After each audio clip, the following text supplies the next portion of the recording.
www.craigdwyer.com. Now on to our show. Take it away, Craig. Okay, I'm really excited. I'm live at 5 in May. I just got back from Ireland and excited to talk about imagination. So we've been talking about Diamond Mind. The last time I did a live broadcast, we talked about the M in mind. Today, we're going to talk about the I, which stands for imagination. You know, when you were kids, when I was a kid, when you were a kid, we had a tendency to daydream. We had a tendency to imagine things, especially when you're 5 years old, 8 years old, 10. You imagine all these things that are going to happen in your future. And then when you get older, that gets smaller and smaller and smaller and smaller. And you get to a point where you really don't use your imagination that well. So we just got back from Ireland. This was my 6th trip. I was trying to figure it out the other day. In the last 6 or 7 years, I've been there 6 times. And when I went to the bank about 2 weeks ago to get the euros, the reaction I got from the folks behind the counter was, "Boy, you are lucky." And I kind of stared at them like a deer in the headlights, like, what are you talking about? Like, oh, you're so lucky you're going to Ireland. And then a couple days later, I went out for breakfast and I was talking to the waitress and I said, yeah, I just got back from Ireland. And the response was the same. It was like, wow, you're so lucky. Now, the reason I'm bringing this up is because in my mind, it doesn't make a lot of sense. And here's the reason why. As far back as I can remember, I always wanted to travel. My parents never really traveled other than we got in one of my father's, he had a van, a giant van that he used for work, and he would take out all his work equipment and we would travel across country. But we never got on a plane, we never flew like to Europe. My aunt and uncle, they would, you know, fly to Europe and perform on stage. They were dancers, they were in show business. So they'd talk about Paris and they'd talk about Italy and all these far places that, you know, as a kid, I imagined that one day I was going to go and visit. So I don't know, maybe 25 years ago, I pulled out a journal and I wrote down on the journal all the places that I wanted to visit. You know, Rome was there for sure. I remember when Rome was just something that I wished for. And I still remember the first time I went there and I saw St. Peter's Cathedral. It was at evening. We took a bus trip. And I remember getting off the bus and seeing St. Peter's. Magical. Like, you know, and this is something I imagined, something that I had seen on television, and I wanted to see it with my own eyes. But I first imagined it. The same thing with Bethlehem. You know, for years when I was a kid growing up in Connecticut, I would see that star that was down at the grotto in Bethlehem on television. Years ago, they used to have it on television Christmas Eve. And I remember, you know, the candles and seeing, you know, all the drama of that. And then actually going there and seeing it. And I think I've been there like 9 or 10 times. So it all begins with imagination. So getting back to my journal, I would write down things like Israel or Italy or Greece or Ireland or Fiji or what other places have I been? Many places in Europe. When I wrote these things down in my journal, I didn't have the time, I didn't have the money, I didn't have the ability to just go into my bank account, tell my boss, hey, listen, I'm leaving for a couple weeks, I'm out of here.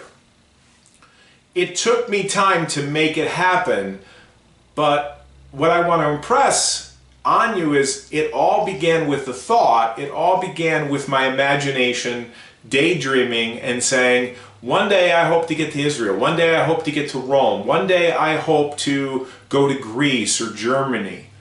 And all of those places I've gone many, many times. The next place I like to go is Egypt. That's on my bucket list. I'm thinking, you know, what would it be like to go to Egypt? Now, here's the thing. I've never been to Egypt. Never. I've seen it on television, I've heard about it, but the vision that I have is only in my imagination, and that's the topic today. The topic is imagination. And what I find is when I start talking to people and saying, yeah, I just got back from Ireland, or I'm going to Ireland, oh, you're lucky, I'm kind of thinking that they don't have the mechanism that we're talking about today, which is using your imagination to get with what you want. You know, think about it. Like my house right now. There was a time when I was not a homeowner. I just didn't own a house. I rented. I dreamt about owning a house, and like 25 or 20 some odd years ago, I remember signing the papers to, take out a mortgage and to buy a house. And I live in my home. I'm so happy that I'm a homeowner. But I got to tell you, I remember the first time I went looking for houses, it was pretty intimidating. But it began in my imagination. I first had to create it inside first to have it become a reality outward. Hopefully that makes sense. We're not talking about rocket science here. We're talking about knowing what you want, whatever you want, and visualizing it or imagining it in your mind and having a desire for it. Having a desire to, maybe it's not Ireland, maybe it's not Israel, maybe it's not even travel, maybe it's not even to be a homeowner, maybe it's starting a business. I don't know what it is for you, but it all begins with desire. And I was just listening to somebody today, and I've heard this for years. Desire, literally, the word desire means of the Father. Now, I don't know if you believe in God or a higher purpose or, I'm not here to preach to you, but if there's something that's heavy on your heart, maybe not heavy is the right word, but there's something on your heart and you're thinking, oh, I wish I could have that. Maybe it's better retirement or a relationship or a car, a brand new car, or I don't know, travel. It's possible that the reason why you have the desire is because you're meant to imagine it and go for it and to make it happen. So here's a little tiny commercial. We just got back from Ireland. Next year we're going to Scotland. Now I have never, ever been to Scotland. I want to see the Loch Ness Monster. Loch Ness Monster? Yeah, I want to see the monster. Now, I don't think I'm going to see it, and it's probably not going to happen, but I am imagining going to Scotland. I think it's April 3rd of 2024. So, if you have an interest, start thinking about it now, start imagining it, maybe writing it down, and send me an email at greg@gregdwyer.com. Maybe we'll be on a trip together in Scotland next year. I don't know. I have no idea who's going to show up, but it's my intention to go. So maybe you'll be with me. So, it's not necessarily about luck. When people say, hey, you're really lucky, I think what they do is they kind of shoot themselves in the foot in the sense that they think that getting what you want is all about being lucky. I think it's about being focused and using your imagination for what you want. Now, what I'm talking about is something that I learned when I was a kid. When I was I think I was 10 years old, my uncle, he took a quarter. I don't have a quarter here, but I have a ring. He took a quarter, and all he did is grabbed it like this, and he opened his hand, and when he did, the quarter was gone. I remember exactly where I was. I was in my grandparents' house. I think it was 1972. There's 43 people in the room. He was the only Irishman other than my father in the room. And when he showed me that coin trick, I was just mesmerized. I couldn't believe that he was able to take a quarter and right before my very eyes just make it go away, disappear. He was a showman. He didn't need to kiss the Blarney Stone.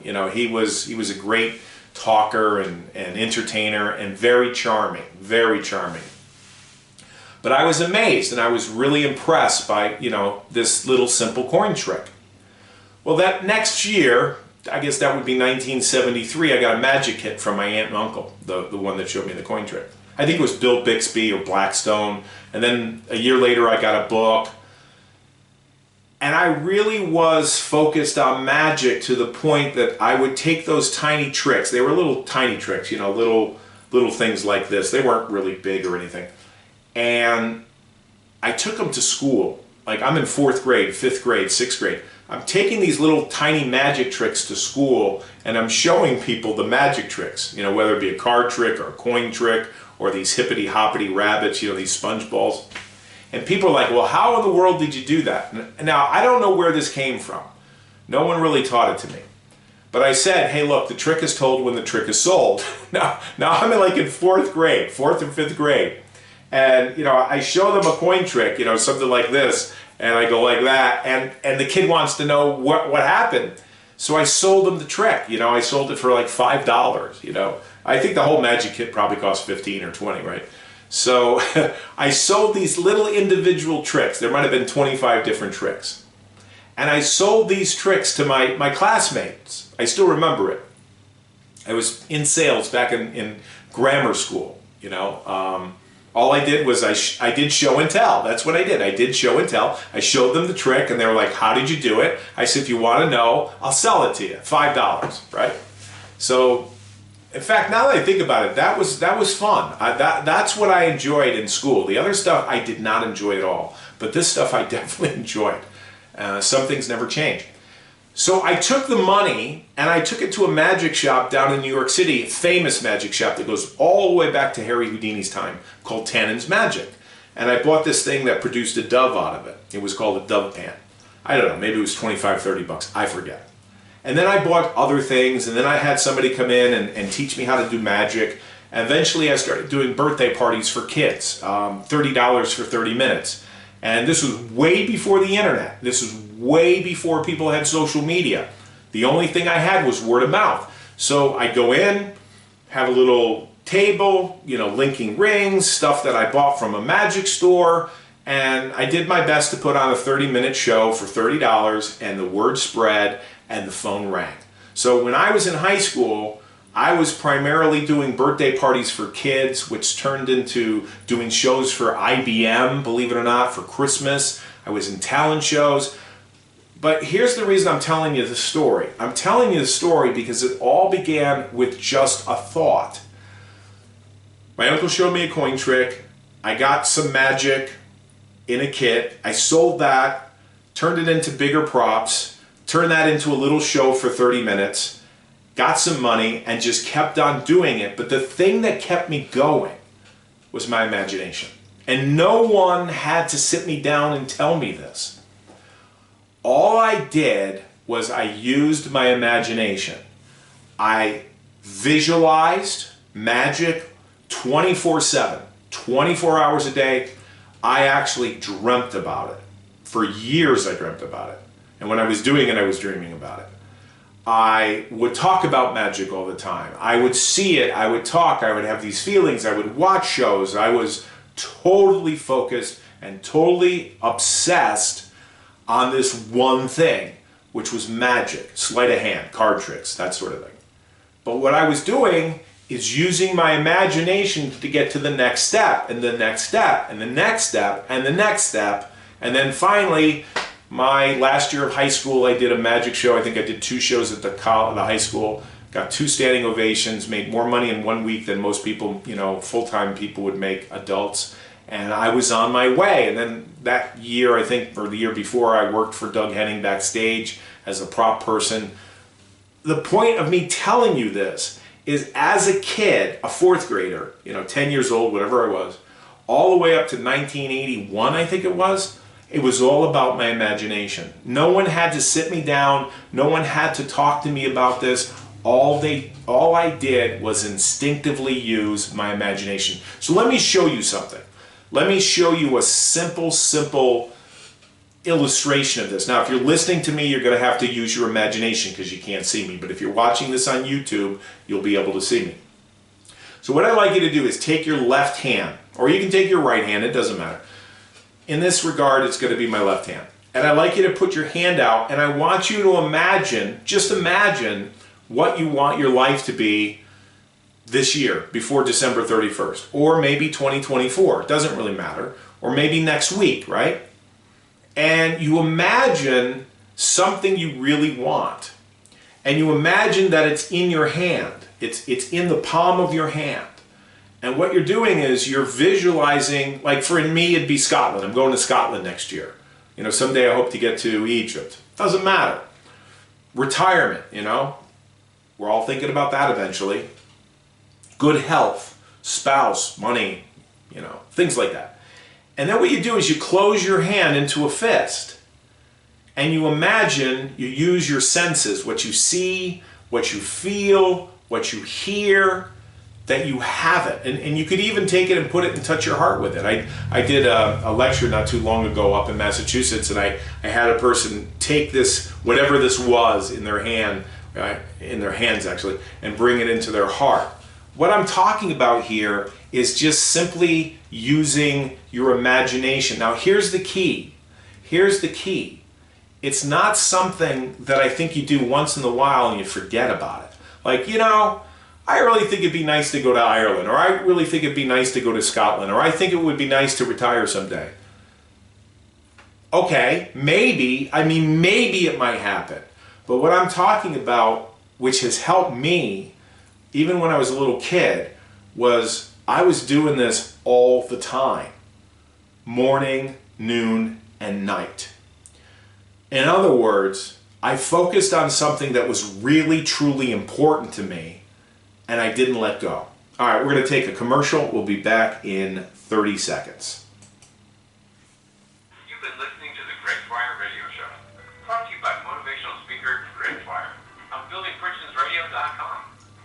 Do you wish you could sharpen your focus on what matters most to you and achieve more? Then you owe it to yourself to read Greg's ebook at gregdwyerebook.com. That's www.gregdwyerebook.com. Download it today and give it away. As always, we want to thank you for listening to the Greg Dwyer Radio Show on Building Fortunes Radio with motivational speaker Greg Dwyer. Now back to our show. Take it away, Greg. All right, we're talking about focus and we're talking about imagination. I want to give a plug to a good friend of mine. His name is James Mapes. Some of you may know him. Go on YouTube, Google James Mapes. He lives here in Connecticut. The name of this book is called Imagine That. Now, I'm very proud of this because I think I bought this. He had some kind of launch, and I forget what the year was. Oh yeah, here it is right here. 2016. I have the first copy, the first signed copy, and here's to everything loving and magical. You have the first signed book. It was the first copy of the, I think this is like a $25 book. I think I paid like $150. I forget what I paid for it, but it's well worth it. So I'll give you a little plug. If you'd like to, for James, if you'd like to read a book that has to do with imagination, I highly recommend getting a copy of James Mapes' book, Imagine That. It's probably things that you did when you were a kid. It's just that, you know, as we grow up as adults, we think, well, you know, people are just lucky. You know, they're lucky. And then people tend to forget how to use their imagination. And it's really kind of magical. It's worked for me. Now, I'm not telling you everything I imagine comes true. I'm not saying 100%. And it's probably a good thing, right? Because I don't think I think what I want is what's good for me, and what's coming to me is good for me. And, you know, there might be some things I'm thinking about or imagining that maybe I need to let go of and just say, hey, it's not meant to be. You know, thy will be done, you know, right? That one of those things. So let me talk about the flip side of imagination that is not a good way of imagining, and that is worry. You know, today people are anxious, people are worried, but think about what exactly is worry. It's imagination run wild. So I come home the other day and my car won't start. I got this red sports car, and I knew it was the battery. The battery was a couple years old, and my neighbor, who's a veteran, good friend of mine, lives down the street, insisted on helping me. And I said, okay, fine, all right, let's do it. So he took the battery out, and we went up to the store to get a new battery. We did this yesterday. And he puts the battery in, and I know it's the battery. I'm not a mechanic, I don't work on cars, but I'm pretty sure it is the battery. So the guy tests the battery, the battery is completely dead, completely dead. So I get a brand new battery, he puts it in, tightens it up, I get in the car, I take out the keys, right? Now, imagine this, I'm sitting in the car, and I'm imagining I'm going to take the key and put it in and turn it, and the ignition and is going to start the car. I'm thinking that's what's going to happen. I'm imagining it before it's going to happen. And I put the key in, turn it, nothing. You know. Now, my reaction was completely automatic. And this is where I went. I went to, oh no. The first thing that happened is I had a vision in my mind. The vision in my mind was, I'm going to have to tow this car down the street. That's exactly, I had this picture in my head that was automatic, like that. I had this picture, oh, I'm going to have to get the car towed. What a pain and what an expense. I don't want to do that. So I get this picture in my mind, and then I say something to myself like, oh, I hope it's not an electrical problem. You know, the car is pretty old, and maybe there's a complete electrical problem. Maybe I need to get rid of the car. So I get a picture that flashes in my mind, then I'm saying something to myself, and then I feel like you know what. Like, I'm just like, and the guy, my friend, he says, I saw the expression on your face when you took the key and you put it in the ignition and you turned it. You just went, oh, and it was automatic. What was I doing? Well, now that I can play it back, I was using my imagination. The first step, I was imagining that I took the key and put it in and turned it and was going to start. That's what I was thinking. And then when it didn't happen, I ran this movie in my mind. Does that make sense? Have you ever done this? Have you ever met somebody for coffee or met somebody for dinner and they don't show up and you run a movie in your mind? Oh, they don't love me. They're late. They must have found somebody else. Oh, they must have been in a car accident. They must have got killed. I don't know about you, but a lot of people use their imagination in the wrong way because they don't recognize that your mind tends to go towards the negative immediately. Immediately. You don't have to really program this. That's where your brain goes. It's like, you know, if you've ever driven a car that the balance is off, I don't know, I think it's the balance. Again, I'm not a mechanic. And you let go of the wheel and the car just drifts over to the side, you know, it just goes over. You know that there's something wrong. The tires have to be rotated. It has to be balanced. You know what I'm talking about. Our brain, my brain, tends to go that way. So we open up the hood. He's looking at I guess he's looking at the fuses, and I'm thinking, this is what I'm thinking to myself. Oh, great. I'm going to have to, you know, maybe I should just sell the car. Now, this is what I'm saying. This is exactly what I'm saying to myself. I am using my imagination. So we get back to the trunk. The trunk is where the battery is. It's in the back of the car. And he looks at it and goes, oh, he says, I guess I didn't tighten one of the terminals. The clasp popped off. I'm thinking to myself, are you kidding me? Like, I went through this whole storytelling in my head about towing the car, how the electrical isn't going to be working, and I'm going to have to fix this car, and it's not worth it. Maybe I should just sell it. And you're telling me the terminal's not connected because you didn't tighten it enough? So immediately when I had this happen, I said to him, I said, I'm going to talk about this tomorrow on my podcast because this is imagination. So the reason I'm telling you this story is, why not imagine what you want on a daily basis? Keep a journal, write things down. Because if you don't, you'll have a tendency to go where I went, which is the negative. And I'm telling you, I'm not perfect. But is it possible to use your imagination not to worry, but to get what you want? And I think it is. I think if you talk to any successful salesperson, if you talk to any successful leader, or any successful person in sports, especially athletics, you know, an athlete, they're not thinking they're not going to make it, you know, the basket and the basket hoop or whatever, or the touchdown or the baseball or going around the bases. I'm not an athlete, but to me, I would imagine that these people are imagining that they're going to win. That the coach is saying, guys, we're going to win. You got to see it. You got to see it first, right? This is what I'm thinking. So what I'm talking about is not rocket science. It's not new. I think instinctively we know how to do this. We know how to hold on to something, a dream or a purpose or a focus or something that we want, and just simply use our senses, what we feel, what we hear, what we say to ourselves, what we see. And I think what the key is not just to do it on New Year's Eve. You know, New Year's Eve, you write things down, you get focused, and before you know it, it's June. Before you know it, it's July. You haven't even thought about it, haven't looked at it, haven't visualized it. You totally forgot about it, and you kind of like drift. And then before you know it, it's December, and you're like, you know, I never did lose that weight. I never did put that money in retirement. I never did get involved in that relationship. I never did go to Scotland. I never did. And the problem is, this becomes a habit. And what happens is days turn into decades. And before you know it, you're 40. Before you know it, you're 50. Before you know it, you're 60. And then you say to yourself, you imagine to yourself, oh, my life is over. I'm 70 or I'm 80. I can't do anything. And then you have other people say, well, that's all right. You're pretty lucky. I mean, because most people, I don't think most people really take this seriously. They think it's hocus pocus. And I'll tell you what I think. I think it's hocus pocus. And I don't know why it works.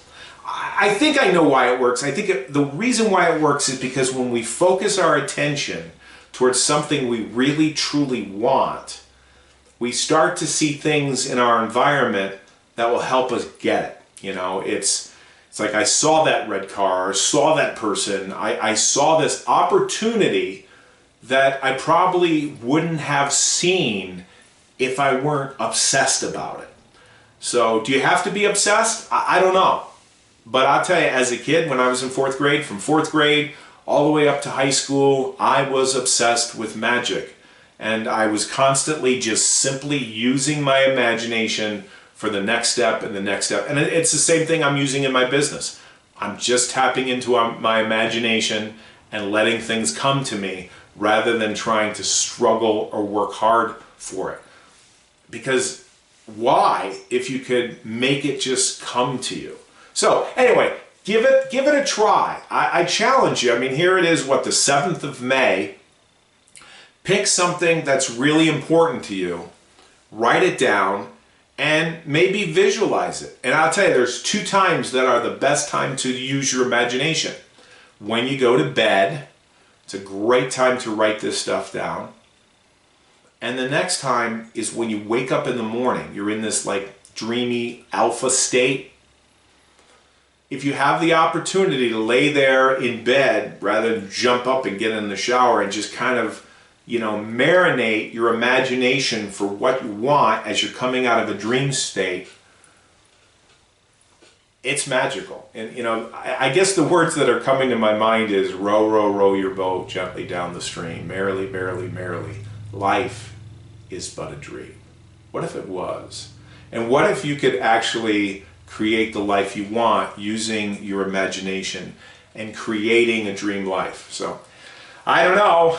You know, if you want people to say to you, boy, you're really lucky, maybe you don't tell them the secret.